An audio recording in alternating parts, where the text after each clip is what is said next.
trovo qui al Teatro Doglio a Cagliari, nella mia città, e sono felicissima di suonare in questo bellissimo teatro che tra l'altro vedo oggi per la prima volta, e c'è anche un'acustica molto buona, infatti ero qui appunto per una prova.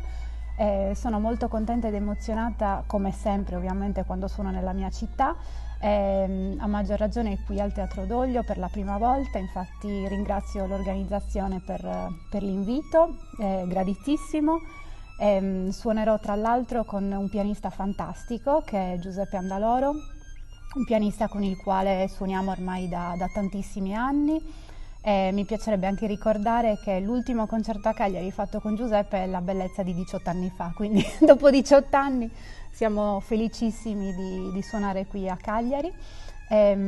Proporremo come programma la sonata di Ravel, che è una sonata meravigliosa di 3 movimenti con influenze anche blues e jazz, che abbiamo suonato tante volte insieme. Abbiamo anche inciso in occasione di un CD che è uscito nel 2017, e poi faremo la Tzigane di Ravel, la Fantasia di Schumann e il poema di Chausson.